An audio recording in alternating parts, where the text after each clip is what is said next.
गौरी पुत्र गणेश भगवान की जय। श्री लक्ष्मी नारायण भगवान की जय।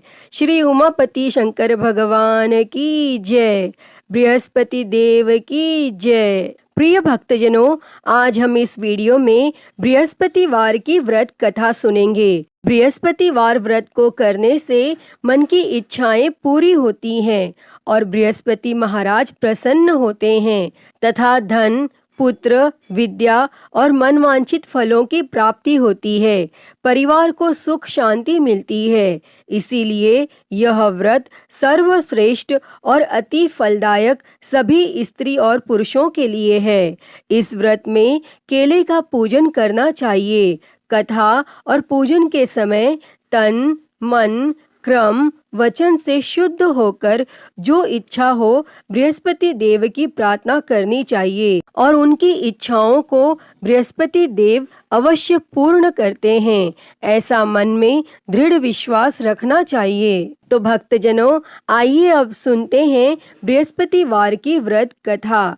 तो आप सभी भक्तजन बड़ी ही श्रद्धा, ध्यान पूर्वक और प्रसन्न चित्त मन से इस कथा को सुनिए। तो सभी प्रेम से बोलिए श्री लक्ष्मी नारायण भगवान की जय। बृहस्पति देव की जय। सर्व देवी देवता की जय। भारतवर्ष में एक राजा राज्य करता था। वह बड़ा प्रतापी और दानी था। वह नित्य गरीबों और ब्राह्मणों की सहायता करता था, लेकिन यह बात उसकी रानी को अच्छी नहीं लगती थी। वह ना ही गरीबों को दान देती और ना ही भगवान का पूजन करती थी और राजा को भी दान देने से मना किया करती थी। एक दिन राजा शिकार खेलने वन को गए हुए थे तो रानी महल में अकेली थी। उसी समय बृहस्पति देव साधु वेश में राजा के महल में भिक्षा के लिए गए और भिक्षा मांगी। तब रानी ने भिक्षा देने से इनकार किया और कहा, हे साधु महाराज, मैं तो दान पुण्य से तंग आ गई हूँ। मेरा पति सारा धन लुटाता रहता है। मेरी इच्छा है कि हमारा धन नष्ट हो जाए, फिर न रहेगा बांस, न बजेगी बांसुरी। तब साधु ने कहा, देवी, तुम तो बड़ी अजीब हो। धन, संतान तो सभी चाहते हैं, पुत्र और लक्ष्मी तो पापी के घर भी होनी चाहिए। यदि तुम्हारे पास अधिक धन है तो भूखों को भोजन दो, प्यासों के लिए प्याऊ बनवाओ, मुसाफिरों के लिए धर्मशालाएं खुलवाओ और निर्धन अपनी कुंवारी कन्याओं का विवाह नहीं कर सकते, उनका विवाह करा दो। ऐसे कई और काम हैं जिनको करने से तुम्हारा यश लोक परलोक में फैलेगा। परंतु रानी पर उपदेश का कोई प्रभाव न पड़ा। वह बोली, महाराज, आप मुझे कुछ न समझाएं। मैं ऐसा धन नहीं चाहती जो हर जगह बांटती फिरूं। तब साधु ने उत्तर दिया, यदि तुम्हारी ऐसी इच्छा है तो तथास्तु। तुम ऐसा करना कि बृहस्पतिवार को घर लीप कर पीली मिट्टी से अपना सिर धोकर स्नान करना, भट्टी चढ़ाकर कपड़े धोना। ऐसा करने से आपका सारा धन नष्ट हो जाएगा। और इतना कहकर वह साधु महाराज वहां से आलोप हो गए। तब साधु के अनुसार कही बातों को पूरा करते हुए रानी को केवल 3 बृहस्पतिवार ही बीते थे कि उसकी समस्त धन संपत्ति नष्ट हो गई और भोजन के लिए राजा का परिवार तरसने लगा। तब एक दिन राजा ने रानी से बोला कि हे रानी, तुम यहीं रहो, मैं दूसरे देश को जाता हूँ, क्योंकि यहाँ पर सभी लोग मुझे जानते हैं, इसीलिए मैं कोई छोटा कार्य नहीं कर सकता। तब ऐसा कहकर राजा परदेश चला गया और वहां वह जंगल से लकड़ी काटकर लाता और शहर में बेचता और इस तरह वह अपना जीवन व्यतीत करने लगा। इधर राजा के परदेश जाते ही रानी और दासी दुखी रहने लगे। एक बार जब रानी और दासी को 7 दिन तक बिना भोजन के रहना पड़ा तो रानी ने अपनी दासी से कहा, हे दासी, पास ही के नगर में मेरी बहन रहती है, वह बड़ी धनवान है, तू उसके पास जा और कुछ ले आ ताकि थोड़ी बहुत गुजर बसर हो जाए। तब दासी रानी की बहन के पास गई और उस दिन गुरुवार था और रानी की बहन उस समय बृहस्पतिवार व्रत की कथा सुन रही थी।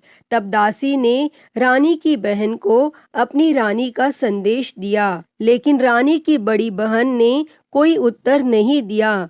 और जब दासी को रानी की बहन से कोई उत्तर नहीं मिला तो वह बहुत दुखी हुई और उसे क्रोध भी आया और दासी ने वापस आकर रानी को सारी बात बता दी। तब सुनकर रानी ने अपने भाग्य को कोसा और उधर रानी की बहन ने सोचा कि मेरी बहन की दासी आई थी, परंतु मैं उससे नहीं बोली और इससे वह बहुत दुखी हुई होगी। और वह कथा सुनकर और पूजन समाप्त करके अपनी बहन के घर आई और कहने लगी, मैं बृहस्पतिवार का व्रत कर रही थी, तुम्हारी दासी मेरे घर आई थी, परंतु जब तक कथा होती है तब तक न तो उठते हैं और न ही बोलते हैं, इसीलिए मैं नहीं बोली। कहो दासी क्यों गई थी? तब रानी बोली, बहन तुमसे क्या छिपाऊं, हमारे घर में खाने तक को अनाज नहीं था। और ऐसा कहते कहते रानी की आंखें भर आई। उसने दासी समेत पिछले 7 दिनों में भूखे रहने तक की बात अपनी बहन को विस्तार पूर्वक सुना दी।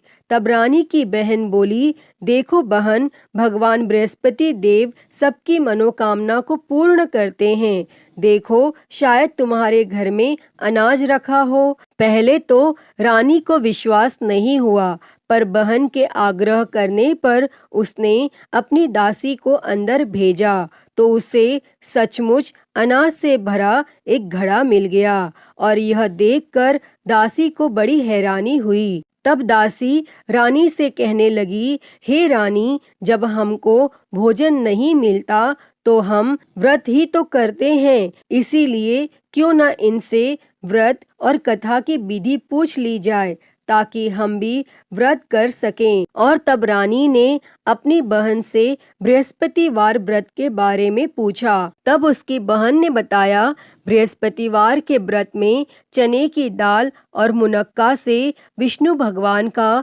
केले की जड़ में पूजन करें तथा दीपक जलाएं, व्रत कथा सुनें और पीला भोजन ही करें, इससे बृहस्पति देव प्रसन्न होते हैं। व्रत और पूजन विधि बताकर रानी की बहन अपने घर को लौट गई और 7 दिन के बाद जब गुरुवार आया तो रानी और दासी ने व्रत रखा। गुड़साल में जाकर चना और गुड़ लेकर आई, फिर उससे केले की जड़ तथा विष्णु भगवान का पूजन किया। और अब पीला भोजन कहाँ से आए, इस बात को लेकर दोनों बहुत दुखी थी।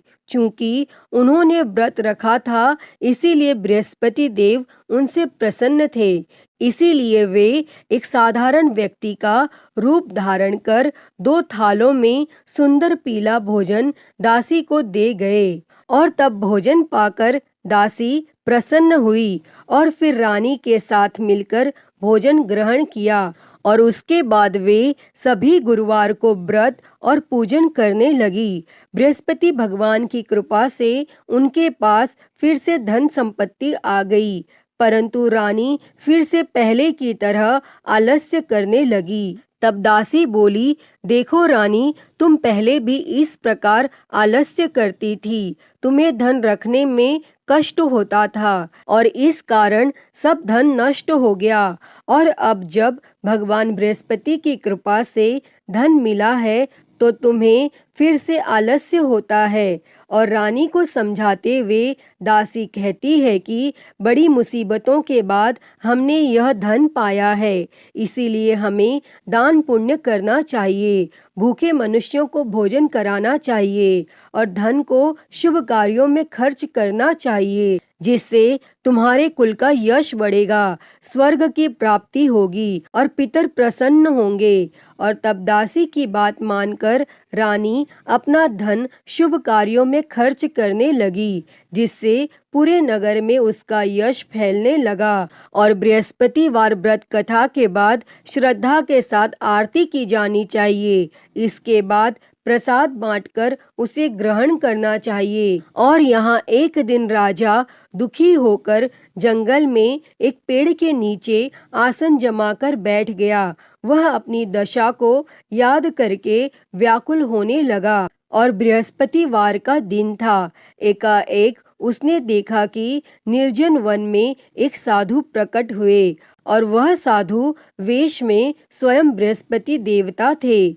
लकड़हारे के सामने आकर बोले, हे लकड़हारे, इस सुनसान जंगल में तू चिंता मग्न क्यों बैठा है? तब लकड़हारे ने दोनों हाथ जोड़कर प्रणाम किया और उत्तर दिया, हे महात्मा जी, आप सब कुछ जानते हैं, मैं क्या कहूँ? यह कहकर रोने लगा और साधु को अपनी आत्मकथा सुनाई। तब महात्मा जी ने कहा, तुम्हारी स्त्री ने बृहस्पतिवार के दिन बृहस्पति भगवान का निरादर किया है, जिसके कारण रुष्ट होकर उन्होंने तुम्हारी यह दशा कर दी। अब तुम चिंता को दूर करके मेरे कहने पर चलो तो तुम्हारे सब कष्ट दूर हो जाएंगे और भगवान पहले से भी अधिक संपत्ति देंगे। तुम बृहस्पति के दिन कथा किया करो। 2 पैसे के चने मुनक्का लाकर उसका प्रसाद बनाओ और शुद्ध जल से लोटे में शक्कर मिलाकर अमृत तैयार करो। कथा के पश्चात अपने सारे परिवार और सुनने वाले प्रेमियों में अमृत व प्रसाद बांटकर आप भी ग्रहण करो। ऐसा करने से भगवान तुम्हारी सब मनोकामनाएं पूरी करेंगे। तब साधु के ऐसे वचन सुनकर लकड़हारा बोला, हे प्रभु, मुझे लकड़ी बेचकर इतना पैसा नहीं मिलता जिससे भोजन के उपरांत कुछ बचा सकूं। मैंने रात्रि में अपनी स्त्री को व्याकुल देखा है। मेरे पास कुछ भी नहीं जिससे मैं उसकी खबर मंगा सकूं। तब साधु ने कहा, हे लकड़हारे, तुम किसी बात की चिंता मत करो। बृहस्पति के दिन तुम रोजाना की तरह लकड़ियां लेकर शहर को जाओ। तुमको रोज से दुगना धन प्राप्त होगा, जिससे तुम भली भांति भोजन कर लोगे तथा बृहस्पति देव की पूजा का सामान भी आ जाएगा। और इतना कहकर साधु अंतर ध्यान हो गए और धीरे धीरे समय व्यतीत होने पर फिर वही बृहस्पतिवार का दिन आया और लकड़हारा जंगल से लकड़ी काटकर किसी शहर में बेचने गया। उसे उस दिन और दिन से अधिक पैसा मिला। तब राजा ने चना गुड़ आदि लाकर गुरुवार का व्रत किया और उस दिन से उसके सभी क्लेश दूर हो गए। परंतु जब दोबारा गुरुवार का दिन आया तो बृहस्पतिवार का व्रत करना वह भूल गया। इस कारण बृहस्पति भगवान नाराज हो गए और उस दिन उस नगर के राजा ने विशाल यज्ञ का आयोजन किया तथा शहर में यह घोषणा करा दी कि कोई भी मनुष्य अपने घर में भोजन न बनावे और न आग जलावे। समस्त जनता मेरे यहाँ भोजन करने आवे और इस आज्ञा को जो न मानेगा उसे फांसी की सजा दी जाएगी। और इस तरह की घोषणा संपूर्ण नगर में करवा दी गई। तब राजा की आज्ञा अनुसार शहर के सभी लोग भोजन करने गए, लेकिन लकड़हारा कुछ देर से पहुंचा, इसीलिए राजा उसको अपने साथ घर लिवा ले गए और ले जाकर भोजन करा रहे थे तो रानी की दृष्टि उस खूंटी पर पड़ी जिस पर उसका हार लटका हुआ था। वह वहां पर दिखाई नहीं दिया। तब रानी ने निश्चय किया कि मेरा हार इस मनुष्य ने चुरा लिया है और उसी समय सिपाहियों को बुलाकर उसको कारागार में डलवा दिया। और जब लकड़हारा कारागार में पड़ गया और वह बहुत दुखी होकर विचार करने लगा कि न जाने कौन से पूर्व जन्म के कर्म से मुझे यह दुख प्राप्त हुआ है, और वह उसी साधु को याद करने लगा जो कि जंगल में मिले थे। तब उसी समय तत्काल बृहस्पति देव साधु के रूप में प्रकट हुए और उसकी दशा को देखकर कहने लगे, अरे मूर्ख, तूने बृहस्पति देव की कथा नहीं करी, इस कारण तुझे दुख प्राप्त हुआ है। अब चिंता मत कर, बृहस्पतिवार के दिन कारागार के दरवाजे पर 4 पैसे पड़े मिलेंगे, उनसे तू बृहस्पति देव की पूजा करना और तेरे सभी कष्ट दूर हो जाएंगे। तब बृहस्पतिवार के दिन उसे 4 पैसे मिले। लकड़हारे ने कथा कही और उसी रात्रि को बृहस्पति देव ने उस नगर के राजा को स्वप्न में कहा, हे राजा, तुमने जिस आदमी को कारागार में बंद कर दिया है वह निर्दोष है, वह राजा है, उसे छोड़ देना, और रानी का हार उसी खूंटी पर लटका है। अगर तू ऐसा नहीं करेगा तो मैं तेरे राज्य को नष्ट कर दूंगा। और इस तरह रात्रि के स्वप्न को देखकर राजा प्रातः काल उठा और खूंटी पर हार देखकर लकड़हारे को बुलाकर क्षमा मांगी तथा लकड़हारे को योग्य सुंदर वस्त्र आभूषण देकर विदा कर दिया। और बृहस्पति देव की आज्ञा के अनुसार लकड़हारा अपने नगर को चल दिया। और जब राजा अपने नगर के निकट पहुंचा तो उससे बड़ा आश्चर्य हुआ। नगर में पहले से अधिक बाग, तालाब, कुएं तथा बहुत सी धर्मशाला, मंदिर आदि बन गई हैं। तब राजा ने पूछा, यह किसका बाग और धर्मशाला है? तब नगर के सब लोग कहने लगे, यह सब रानी और बांदी के हैं। तो राजा को आश्चर्य हुआ और गुस्सा भी आया। और जब रानी ने यह खबर सुनी कि राजा आ रहे हैं तो रानी ने बांदी से कहा कि हे दासी, देख राजा हमको कितनी बुरी हालत में छोड़ गए थे और हमारी ऐसी हालत देखकर वह लौट न जाए, इसीलिए तू दरवाजे पर खड़ी हो जा।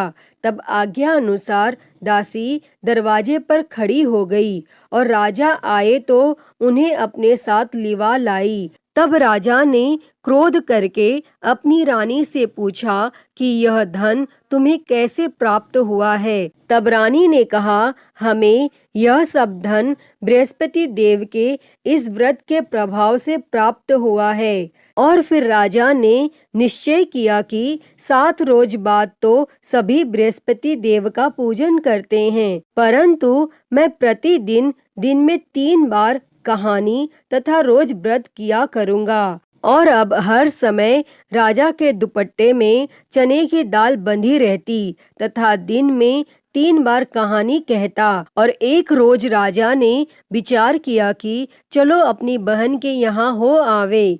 इस तरह निश्चय कर राजा घोड़े पर सवार हो अपनी बहन के यहाँ को चलने गया। मार्ग में उसने देखा कि कुछ आदमी एक मुर्दे को लिए जा रहे हैं। उन्हें रोककर राजा ने कहा, अरे भाइयों, मेरी बृहस्पति देव की कथा सुन लो। और वे बोले, लो, हमारा तो आदमी मर गया है, इसको अपनी कथा की पड़ी है। परंतु कुछ आदमी बोले, अच्छा कहो, हम तुम्हारी कथा भी सुनेंगे। तब राजा ने दाल निकाली और जब कथा आधी हुई थी कि मुर्दा हिलने लग गया। और जब कथा समाप्त हो गई तो राम राम करके मनुष्य उठकर खड़ा हो गया। और आगे मार्ग में उसे एक किसान खेत में हल चलाता मिला। तब राजा ने उसे देखकर उससे बोले, अरे भैया, तुम मेरी बृहस्पतिवार की कथा सुन लो। तब किसान बोला, जब तक मैं तेरी कथा सुनूंगा तब तक 4 हरिया जोत लूंगा। जा अपनी कथा किसी और को सुना। इस तरह राजा आगे चलने लगा और राजा के हटते ही बैल पछाड़ खाकर गिर गया तथा किसान के पेट में बड़ी जोर का दर्द होने लगा। और उस समय उसकी माँ रोटी लेकर आई। उसने जब यह देखा तो अपने पुत्र से सब हाल पूछा। तब बेटे ने सभी हाल कह दिया। तो बुढ़िया दौड़ी दौड़ी उस घुड़सवार के पास गई और उससे बोली कि मैं तेरी कथा सुनूंगी, तू अपनी कथा मेरे खेत पर चलकर ही कहना। तब राजा ने बुढ़िया के खेत पर जाकर कथा कही और जिसके सुनते ही वह बैल उठ खड़ा हुआ तथा किसान के पेट का दर्द भी बंद हो गया। और राजा अपनी बहन के घर पहुंचा और बहन ने भाई की खूब मेहमानी की। दूसरे रोज प्रातः काल राजा जगा तो वह देखने लगा कि सब लोग भोजन कर रहे हैं। तब राजा ने अपनी बहन से कहा, ऐसा कोई मनुष्य है जिसने भोजन नहीं किया हो, मेरी बृहस्पतिवार की कथा सुन ले। तब बहन बोली, हे भैया, यह देश ऐसा ही है कि पहले यहाँ लोग भोजन करते हैं, बाद में अन्य काम करते हैं। अगर कोई पड़ोस में हो तो देख आऊं। और वह ऐसा कहकर देखने चली गई, परंतु उसे कोई ऐसा व्यक्ति नहीं मिला जिसने भोजन न किया हो। अतः वह एक कुम्हार के घर गई जिसका लड़का बीमार था। उसे मालूम हुआ कि उनके यहाँ 3 रोज से किसी ने भोजन नहीं किया है। तब रानी ने अपने भाई की कथा सुनने के लिए कुम्हार से कहा और वह तैयार हो गया। तब राजा ने जाकर बृहस्पतिवार की कथा कही, जिसको सुनकर उसका लड़का ठीक हो गया और अब तो राजा की प्रशंसा होने लगी। फिर एक रोज राजा ने अपनी बहन से कहा कि हे बहन, हम अपने घर को जाएंगे, तुम भी तैयार हो जाओ। राजा की बहन ने अपनी सास से कहा। सास ने कहा, हाँ चली जा, परंतु अपने लड़कों को मत ले जाना, क्योंकि तेरे भाई की कोई औलाद नहीं है। और बहन ने अपने भैया से कहा, हे भैया, मैं तो चलूंगी, पर कोई बालक नहीं जाएगा। तब राजा बोला, जब कोई बालक नहीं चलेगा तब तुम भी क्या करोगी? और बड़े दुखी मन से राजा अपने नगर को लौट आया। और राजा ने अपनी रानी से कहा, हम निर्वंशी है, हमारा मुंह देखने का धर्म नहीं है, और फिर कुछ भोजन आदि भी नहीं किया। तब रानी बोली, हे प्रभु, बृहस्पति देव ने हमें सब कुछ दिया है, वह हमें औलाद अवश्य देंगे। और उसी रात को बृहस्पति देव ने राजा से स्वप्न में कहा, हे राजा, उठ, सभी सोच त्याग दे, तेरी रानी गर्भ से है। तब राजा को यह बात सुनकर बड़ी खुशी हुई और 9वें महीने में उसके गर्भ से एक सुंदर पुत्र पैदा हुआ। तब राजा बोला, हे रानी, स्त्री बिना भोजन के रह सकती है, पर बिना कहे नहीं रह सकती। जब मेरी बहन आवे तुम उससे कुछ कहना मत। तब रानी ने यह सुनकर हाँ कर दिया। और जब राजा की बहन ने यह शुभ समाचार सुना तो वह बहुत खुश हुई और बधाई लेकर अपने भाई के यहाँ आई। तभी रानी ने कहा, घोड़ा चढ़कर तो नहीं आई, गधा चढ़ी आई। तब राजा की बहन बोली, भाभी, मैं इस प्रकार न कहती तो तुम्हें औलाद कैसे मिलती। प्रिय भक्तजनों, बृहस्पति देव ऐसे ही हैं, जैसी जिसके मन में कामनाएं हैं सभी को पूर्ण करते हैं। जो सद्भावना पूर्वक बृहस्पतिवार का व्रत करता है एवं कथा पढ़ता है अथवा सुनता है, दूसरों को सुनाता है, बृहस्पति देव उसकी सभी मनोकामना पूर्ण करते हैं। जैसी सच्ची भावना से रानी और राजा ने उनकी कथा का गुणगान किया तो उनकी सभी इच्छाएं बृहस्पति देव जी ने पूर्ण की थीं। अतः हे बृहस्पति देव जी, जैसी कृपा आपने राजा और रानी पर की, वैसी ही कृपा इस कथा को कहते, सुनते और हुंकारा भरते सभी पर करना। तो सभी प्रेम से बोलिए, बृहस्पति देव की जय, श्री लक्ष्मी नारायण भगवान की जय। तो आइए बृहस्पतिवार व्रत की एक और कथा सुनते हैं। तो सभी प्रेम से बोलिए, बृहस्पति देव की जय, भगवान विष्णु की जय। प्राचीन समय में एक ब्राह्मण रहता था। वह बहुत निर्धन था, उसकी कोई संतान नहीं थी। उसकी स्त्री बहुत मलिनता के साथ रहती थी। वह स्नान न करती, किसी देवता का पूजन न करती। इससे ब्राह्मण देवता बड़े दुखी थे। बेचारे बहुत कुछ कहते थे, किंतु उसका कुछ परिणाम न निकला। तब भगवान की कृपा से ब्राह्मण की स्त्री को कन्या रूपी रत्न पैदा हुआ। कन्या बड़ी होने पर प्रातः स्नान करके विष्णु भगवान का जाप व बृहस्पतिवार का व्रत करने लगी और अपने पूजन पाठ को समाप्त करके विद्यालय जाती तो अपनी मुट्ठी में जौ भर के ले जाती और पाठशाला के मार्ग में डालती जाती। तब ये जौ स्वर्ण के हो जाते और लौटते समय वह उनको बीन कर घर ले आती थी। और एक दिन वह बालिका सूप में उस सोने के जौ को फटक कर साफ कर रही थी। तब उसके पिता ने देख लिया और कहा, हे बेटी, सोने के जौ के लिए सोने का सूप होना चाहिए। तब दूसरे दिन बृहस्पतिवार था और इस कन्या ने व्रत रखा और बृहस्पति देव से प्रार्थना करके कहा, मैंने आपकी पूजा सच्चे मन से की हो तो मेरे लिए सोने का सूप दे दो। तब बृहस्पति देव ने उसकी प्रार्थना स्वीकार कर ली। तब रोजाना की तरह वह कन्या जौ फैलाती हुई जाने लगी और जब लौटकर जौ बीन रही थी तो बृहस्पति देव की कृपा से सोने का सूप मिला और उसे वह घर ले आई और उसमें जौ साफ करने लगी।